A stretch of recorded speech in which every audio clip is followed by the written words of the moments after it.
Bien, empezamos a grabar y vamos a compartir. Vamos a compartir la diapositiva, la continuación de la diapositiva, para ver las últimas dos pruebas que nos faltan por el día de hoy. Entonces, compartirle acá la pantalla. ¿La pueden ver? Sí, se ve ahí. Sí, se ve.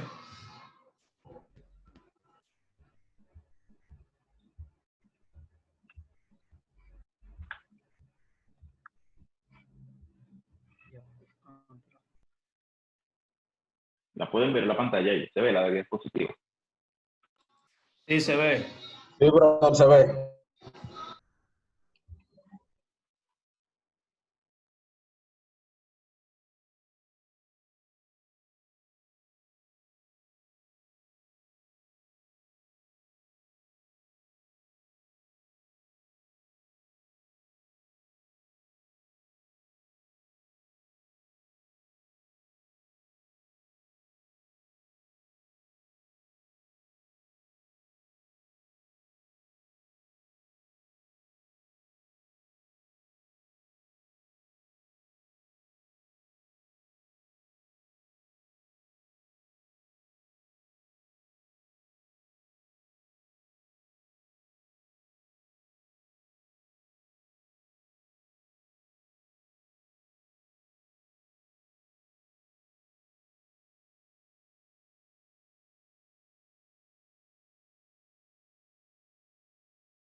El maestro no se oye o soy yo. No, el profe no está hablando, el profe está revisando la diapositiva, al parecer.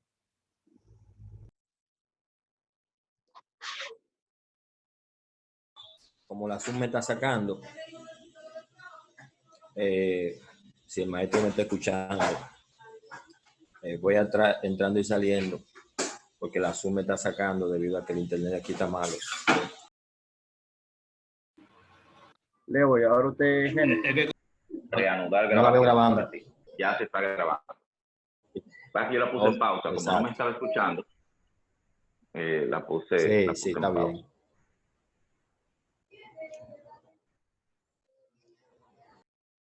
Bien. Entonces, vamos a continuar ahora con Kolmogorov-Smirnov. En este caso, vamos a ver esta prueba para dos muestras. En el caso específico, de dos muestras independientes. Bien, caso de dos muestras independientes. Este contraste, pues, se utiliza para contrastar la hipótesis nula de que las distribuciones continuas, ojo con esto, distribuciones continuas de las variables han sido extraídas de dos muestras aleatorias simples de tamaño N1 y N2. Son iguales. ¿A qué? O sea, no es que la muestra N1 y N2 son iguales. Ojo con esto. No es que el tamaño de la muestra de N1 y N2 son iguales. Bien, sino de que la distribución continua de la variable, las distribuciones continuas de las variables, o sea, de la variable A y de la variable B, o de la variable de la muestra A y de la muestra B, son iguales.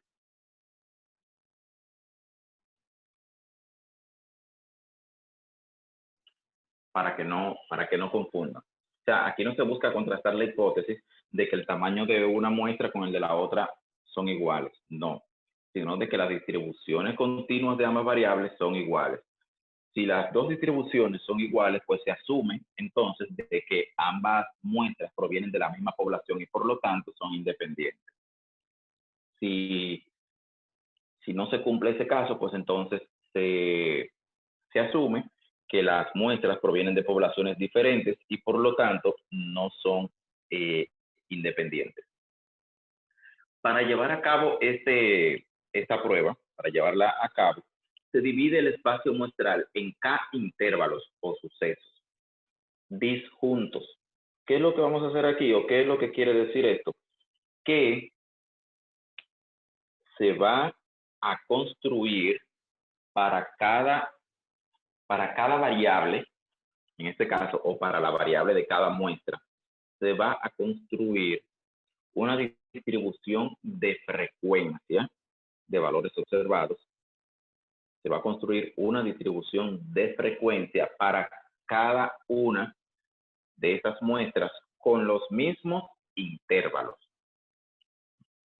Es decir, yo voy a tener una distribución de frecuencia en la que voy a tener, en las clases van a ser las mismas, pero voy a tener dos frecuencias observadas o dos frecuencias empíricas, lo que van a corresponder dentro de ese mismo conjunto de clases a la muestra 1 y a la muestra 2. Voy a tener dos frecuencias y por lo tanto voy a calcular las frecuencias empíricas o las frecuencias relativas de cada una de ellas, tanto para la muestra 1 como para la muestra 2. Y voy a calcular la diferencia máxima absoluta entre estas dos frecuencias relativas acumuladas. Bien, ¿qué es lo que plantea la expresión matemática que tenemos aquí? La diferencia máxima de la diferencia absoluta entre la frecuencia relativa de la acumulada de la muestra 1 menos la de la muestra 2. Si las dos muestras proceden de la misma población, sus funciones de distribución empírica no pueden ser muy distintas. Obviamente, como ese es el supuesto de que provienen ambas de la misma población, pues entonces se espera que la distribución empírica de estas no sea lo suficientemente diferente o muy distinta. Por lo que el contraste es siempre de una cola. Y se rechaza la hipótesis nula de igualdad de distribución si el estadístico toma un valor suficientemente grande. Es decir, si la diferencia entre estas frecuencias es lo suficientemente grande, pues entonces se va a rechazar la hipótesis nula, indicando que provienen de poblaciones diferentes. Bien.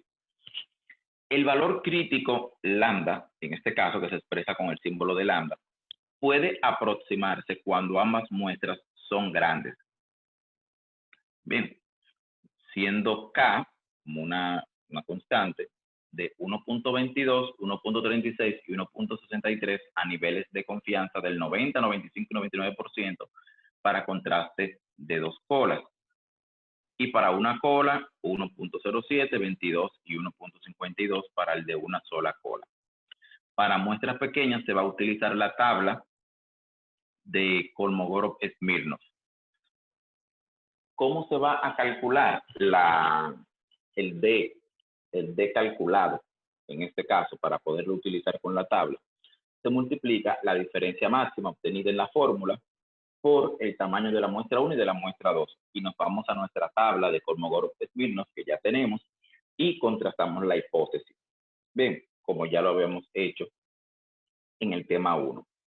Para muestras grandes, entonces, se estima el valor crítico lambda con la expresión que tenemos aquí a la derecha, en la que K, que va a ser una constante dependiendo del nivel de confianza, va por la raíz cuadrada de N1 más N2 entre el producto de N1 por N2. Bien.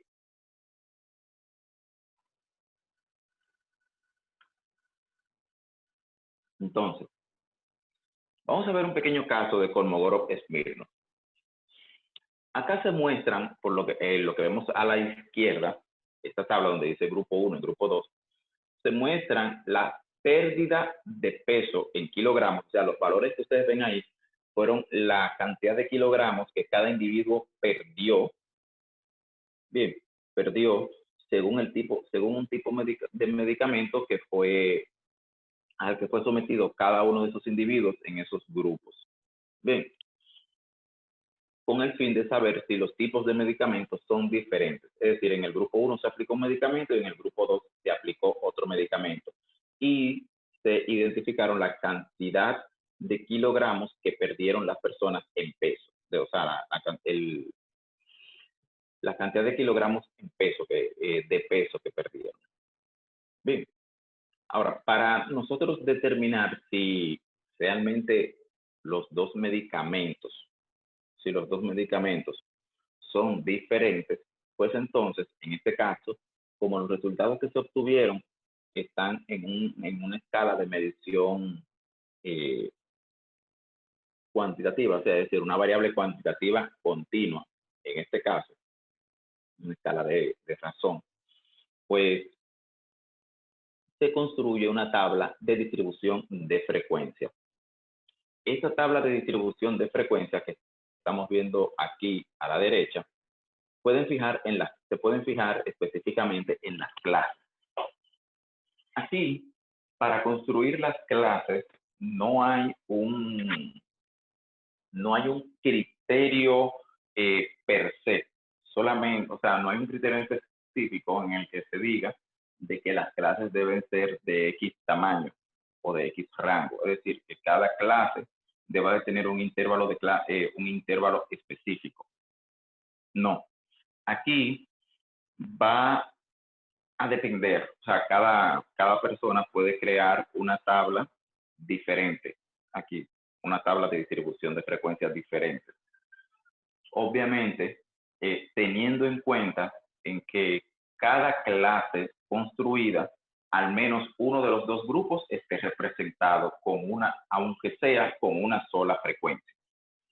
Es decir, no pudieran haber clases vacías, bien, o intervalos de clases vacíos, sin frecuencia, con por lo menos presencia en alguno de los dos grupos.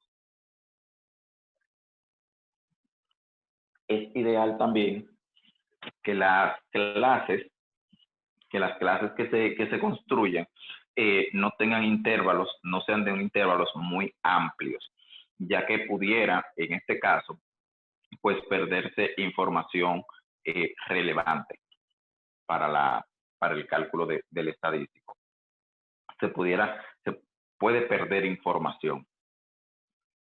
Este caso de Kolmogorov-Smirnov para dos muestras, por eso lo planteo así, es característico con relación a este punto, de que es el investigador acá quien tiene que elegir el intervalo de clase con el que va a trabajar o con el que él entienda que mejor represente los datos. No hay un intervalo de clase específico, ni necesariamente aplica la regla de Sturges que ustedes vieron en la asignatura de procesos estadísticos. Bien, sino que aquí es ideal de que, obviamente, dependiendo los valores obtenidos en la distribución, pues de que el investigador construya una distribución de frecuencias en la que ninguna clase esté vacía, es decir, vacía de que ni en el grupo 1 ni en el grupo 2 haya observaciones dentro de esa clase. Debe al menos haber, en alguna de las clases debe estar representada aunque sea mínimo, un valor observado o una de las frecuencias de alguno de los dos grupos. Bien. Andrea, a ver, tú levantaste la mano.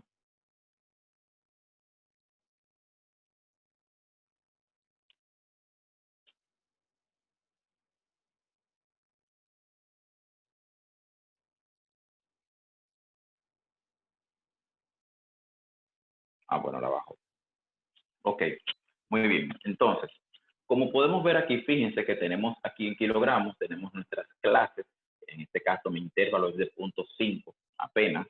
Mi intervalo de clases es de 0.5. Fíjense que tengo las frecuencias tanto para el grupo 1 como para el grupo 2. Fíjense en este caso, de 2.59 de 2.59 a menos de 3.09, pues solamente tengo una observación en el grupo 1, que es esta de aquí, la 3.08. Después seguimos con las demás. Bien, a lo mismo con la del grupo 2. Fíjense que cada una de estas categorías está representada o tiene al menos una frecuencia u una observación en alguno de los dos grupos. Bien, entonces, calculamos después de que hemos recopilado las frecuencias. Andri, dime, porque te dije de levantar la mano ahorita. A ver. Activa tu micrófono, Andri, puedes hablar. Profesor, sí, Ajá. lo de ahorita sí se aclaró. Mientras usted estaba explicando, yo lo que iba a preguntar era si había un criterio, si existía un criterio para uno hacer los intervalos de la clase, pero usted lo aclaró ya. La pregunta ahora es si donde están los grupos, donde están las celdas vacías, si se puede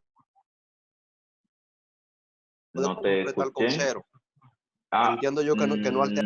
No altera, pero si tú le quieres agregar un 0, yo no tengo, o sea, no hay ningún problema, va a alterar nada, como también lo puedes dejar vacío, es indistinto en ese caso. Sí, ok, ya eso está a opción de uno también. Exactamente, ya eso es opción de ustedes. Muy bien. Entonces, fíjense ahora, después de que tenemos ya las frecuencias simples, que hemos obtenido la frecuencia simple para cada grupo, pues entonces se obtiene la frecuencia acumulada de cada grupo. Como ustedes pueden ver, se obtiene la frecuencia acumulada, por ejemplo, para el grupo 1. Aquí, 1 más 3, 4, más 2, 6, más 2, 8, más 1, 9, más 1, 10, y lo mismo pasa aquí. Se calcula entonces la frecuencia relativa acumulada, que no es más que tomar cada una de las frecuencias acumuladas y dividirla entre el total. O sea, 1 entre 10, 4 entre 10, 8 entre 10, 10 entre 10. Y después, para la frecuencia relativa del grupo 2, sería 1 entre 12, 2 entre 12, 3 entre 12, y así sucesivamente vamos a tener nuestra frecuencia acumulada para ambos grupos. Bien. Ya teniendo la frecuencia acumulada para ambos grupos, pues entonces procedemos a calcular la diferencia, o mejor dicho, en este caso, vamos a obtener la diferencia absoluta de la frecuencia relativa acumulada de estos dos grupos. Calculando dicha diferencia, vemos en este caso cómo aquí en esta clase es donde se obtiene la mayor diferencia entre ambas frecuencias, 0.433. Bien, es donde se obtiene la mayor diferencia. Partiendo de esto, de esa mayor diferencia, entonces calculamos nuestra D para poderlo contrastar con los datos de la tabla de Wilcox, de la tabla de Kolmogorov-Smirnov que ya tenemos. El D calculado, como habíamos dicho, se obtiene con N1 por N2 por N1 por la diferencia máxima que ya hemos calculado, que es 0.433. Al multiplicar 10 por 12 por 4.33 por 0.433, tenemos entonces una diferencia máxima calculada de 51.96, que si lo contrastamos con nuestro valor crítico de la tabla de Kolmogorov-Smirnov, que ya tenemos a un nivel de significancia de 0.05, pues esto nos va a dar una diferencia más, un D crítico de 60. Como la diferencia máxima calculada es 51.96 y el crítico de la tabla es 60, como es menor, ¿verdad? Como este 51.96 es menor que el 60, pues entonces se acepta la hipótesis nula de que los medicamentos reducen o causan pérdida de peso de manera igual o semejante. Es decir, la pérdida en el peso de ambos medicamentos es independiente uno del otro. Bien, eso es lo que quiere en este caso, es decir, no hay diferencias en la pérdida de peso o en la efectividad de estos medicamentos, independientemente del grupo. Esto es lo que esto quiere decir.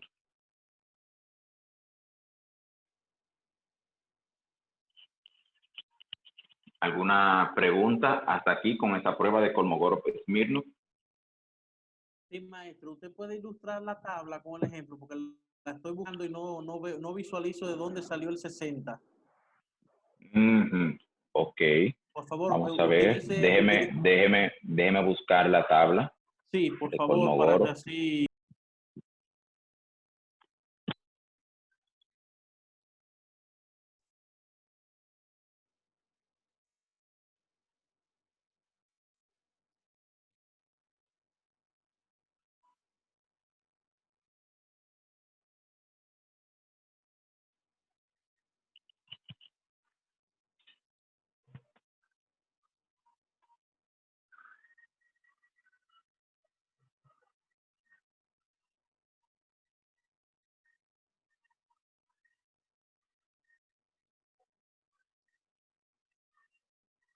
Déjame ver.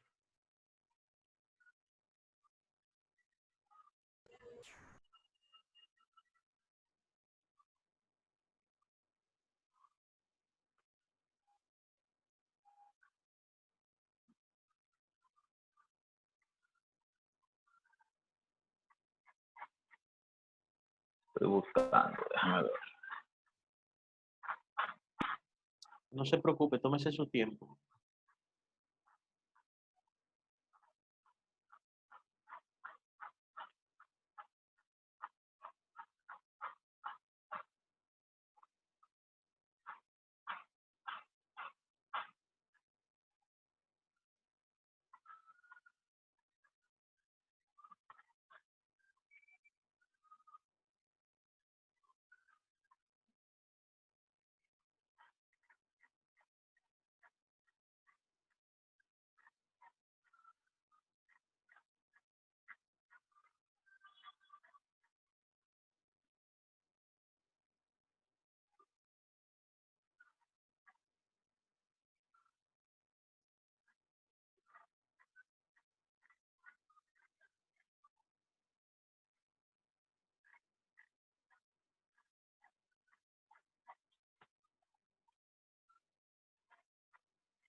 Déjame ver.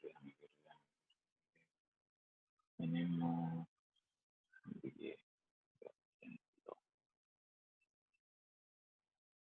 se estima.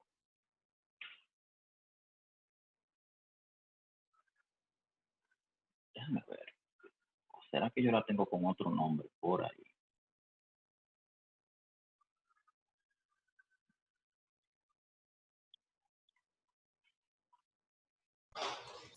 La que usted nos mandó dice así mismo, Kolmogorov-Smirnov. Habla ¿Eh? Kolmogorov-Smirnov. La que usted nos mandó. ¿Cómo es? La que usted mandó a la Classroom dice tabla Kolmogorov-Smirnov. Sí, yo sé, pero dice así mismo.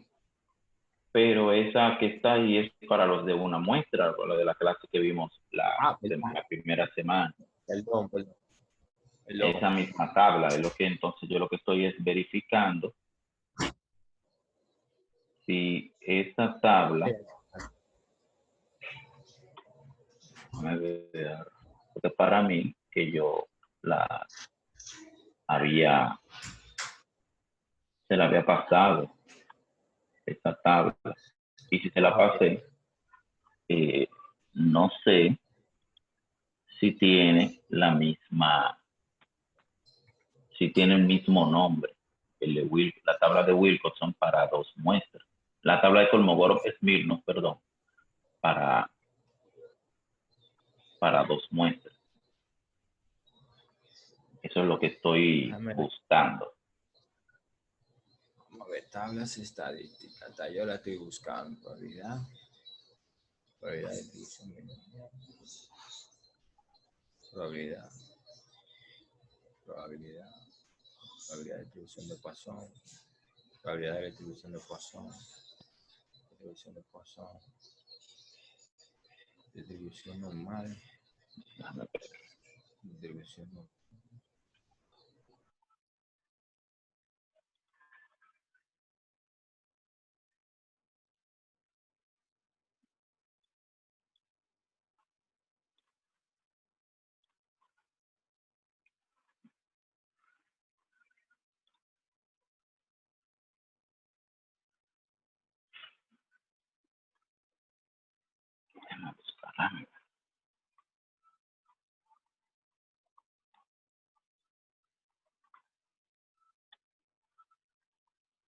Ya la encontré, maestro. Está en el archivo que usted mandó que se llama tablas estadísticas, que hay varias tablas.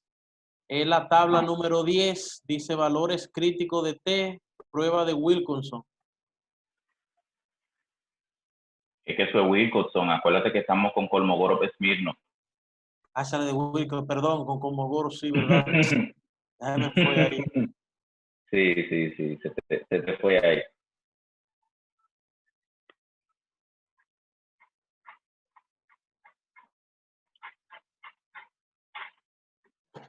No, maestro, revisé todas las tablas que usted mandó y no aparece. No aparece, ¿verdad? No aparece, no. Todas las que usted mandó y no aparece. Sí, déjame ver.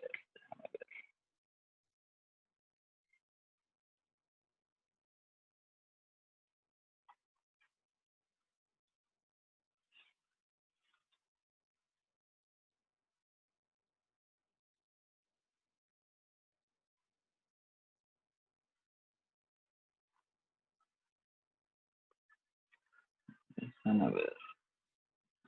¿Qué?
Déjame ver algo.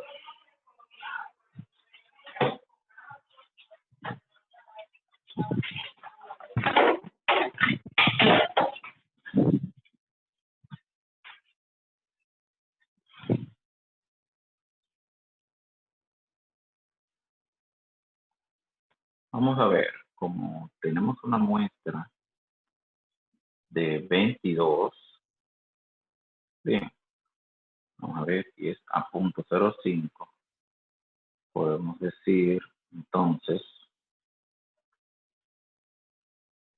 que K1.36, tiene 1 más 12, 10 más 12, 22,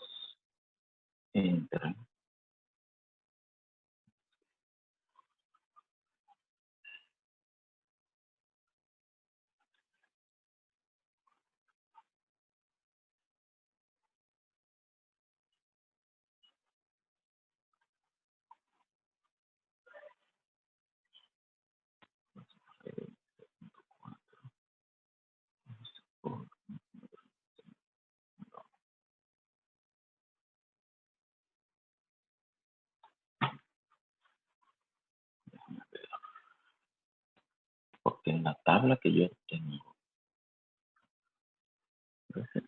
ese 60 yo mismo lo calculé, 60.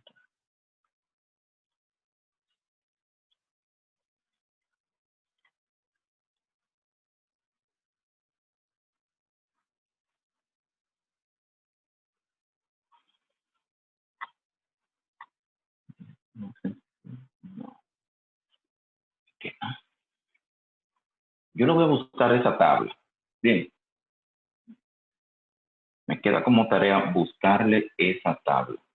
Pero yo sé que yo la tengo por ahí.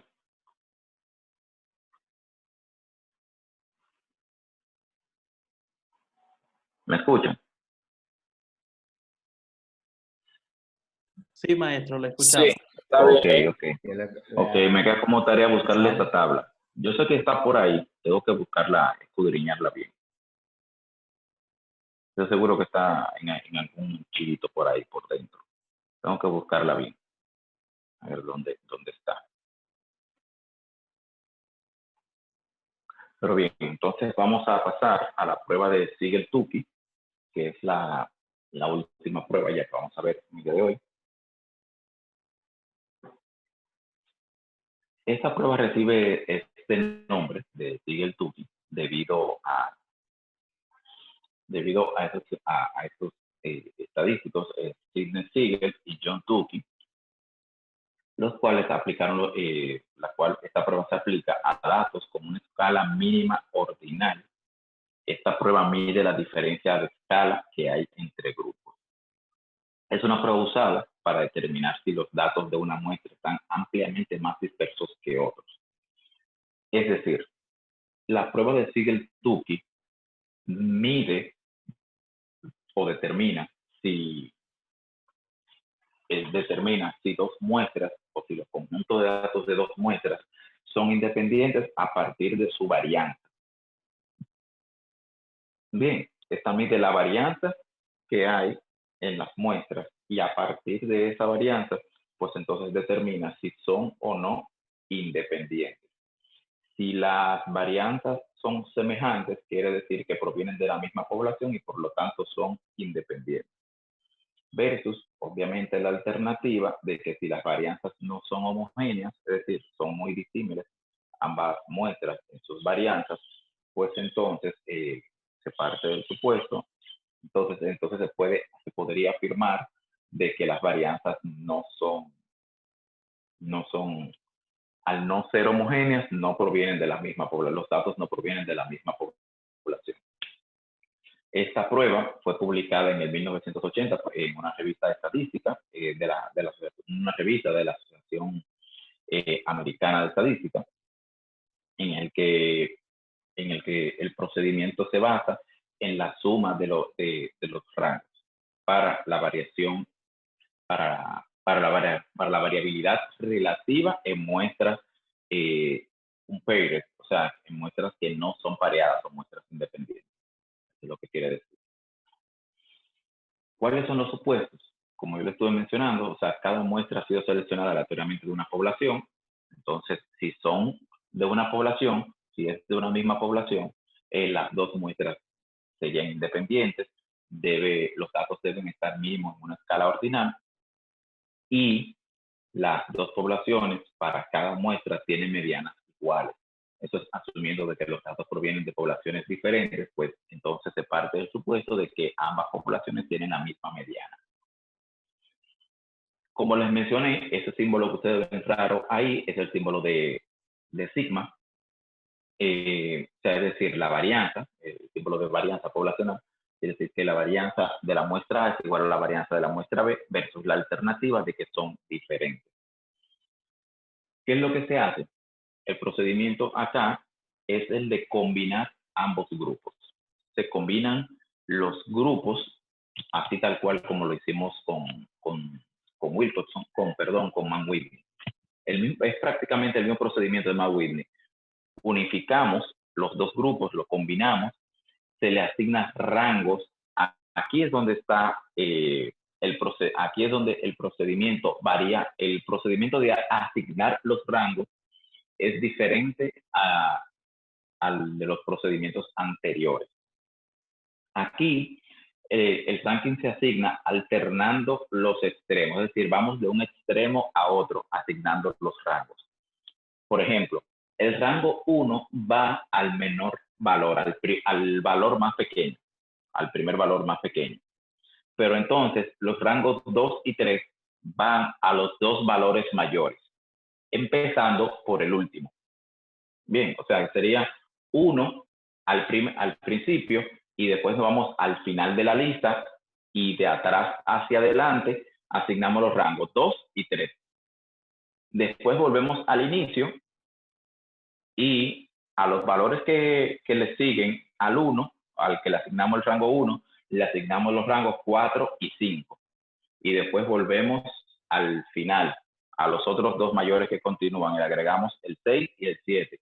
Y así sucesivamente hasta llegar al centro.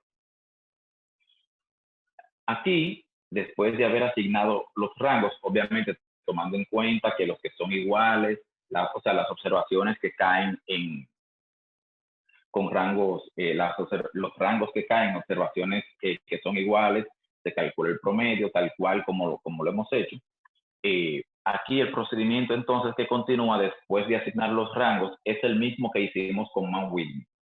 Sumar los rangos del primer y segundo grupo y después aplicar la U de Mann-Whitney para encontrar el estadístico U, en este caso. Lo único que cambia aquí, este procedimiento, lo único que cambia es el método de asignar los rangos, pero después es el mismo procedimiento que la U de Mann-Whitney.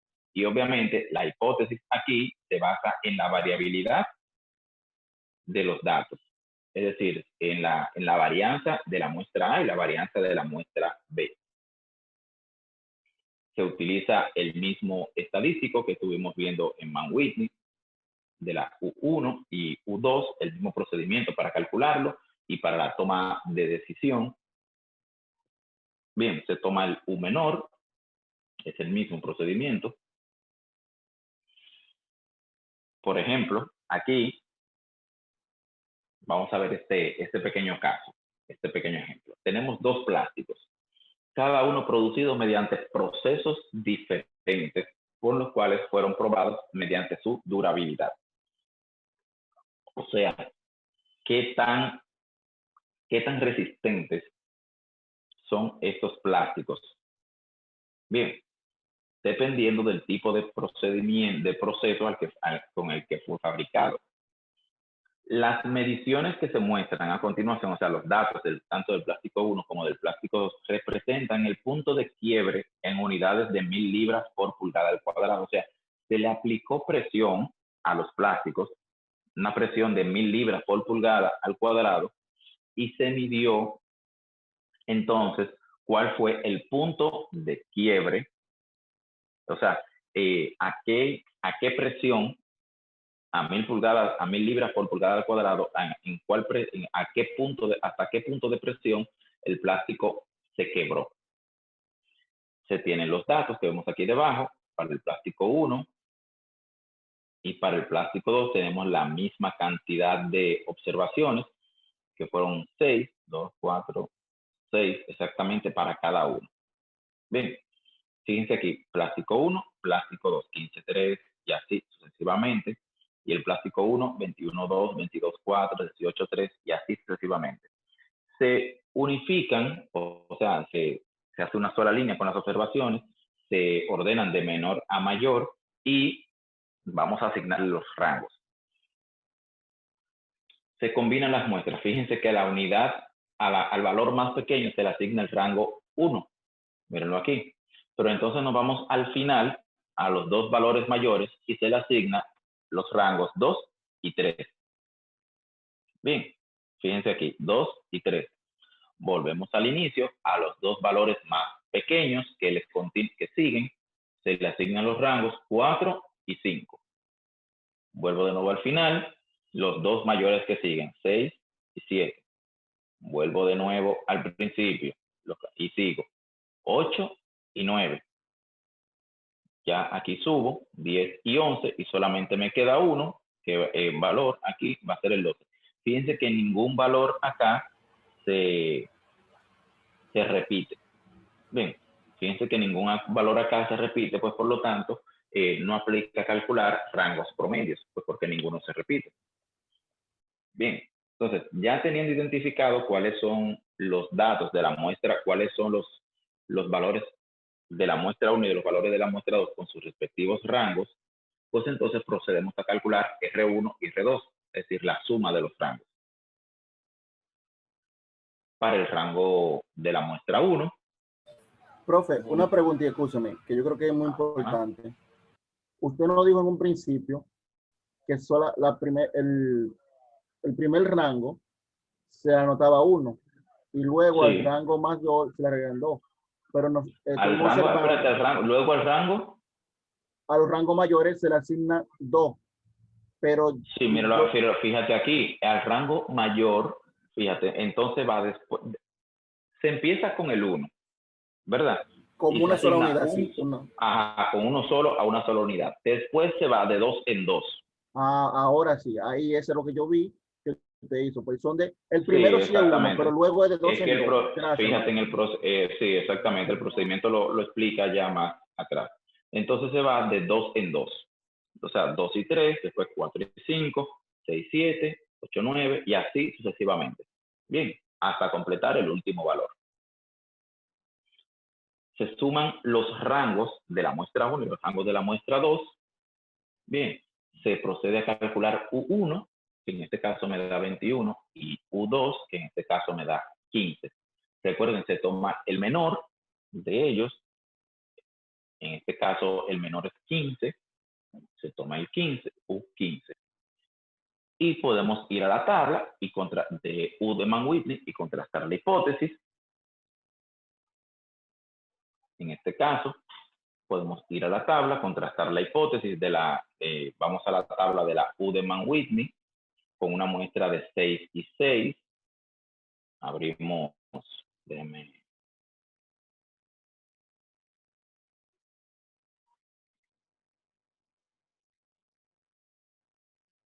Con 6 y 6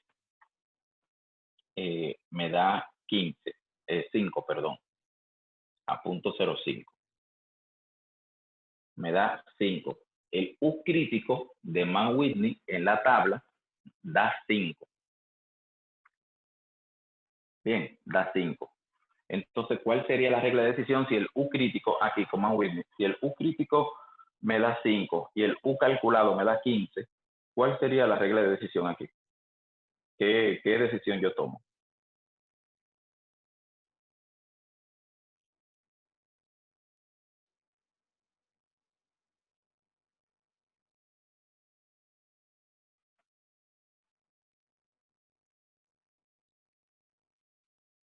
¿Qué decisión tomo? Si mi U calculado es 15 y mi U crítico de la tabla es 5.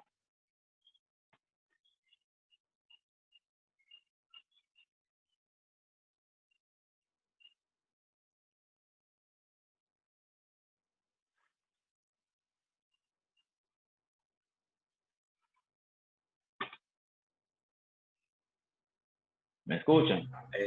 Repita de nuevo, maestro. Ahora sí, porque se cortó. Ya. Vuelvo y reitero, vuelvo y repito. Mi U calculado, ¿verdad? Aquí, mírenlo aquí, me da 15. ¿Verdad? Porque es el menor de ellos dos. Y el U de la tabla, cuando voy, tengo muestra, las dos muestras tienen el mismo tamaño, son 6 y 6. Cuando voy a la tabla de valores críticos de la U de Mann-Whitney, el valor crítico de U es 5. Entonces, si mi U crítico es 5 y mi U calculado es 15, ¿cuál es la decisión que debo tomar? Acepto la hipótesis nula. No, acepto la hipótesis nula. Aquí, obviamente, exactamente, recuerden que es contraria, que la U de Mann-Whitney es contraria. Aquí, ¿qué pasa si el calculado es mayor que el crítico? Se acepta la hipótesis nula, las varianzas son iguales. Aquí se acepta, exactamente. Recuerden que la decisión es contraria en la U de Mann-Whitney. aquí se acepta la hipótesis y por lo tanto la variabilidad en la durabilidad de los plásticos es la misma.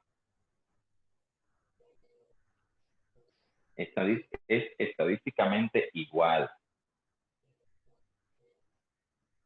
Bien.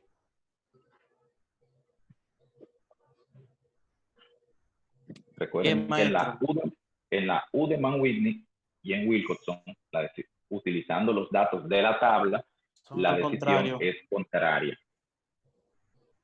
En este caso, como la U me da 15 y el crítico de la tabla 5, entonces se rechaza. Sí, se rechaza. Se acepta. Ay, Dios, esto confunde. Se acepta.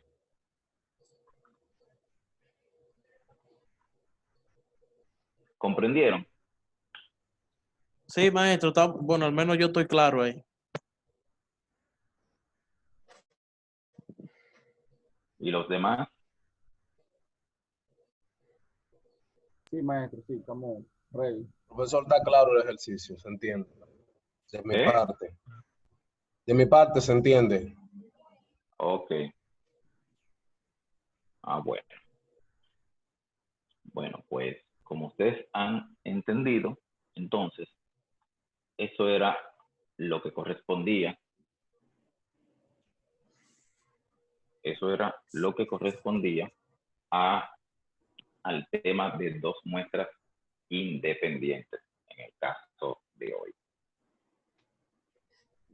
Bien, entonces,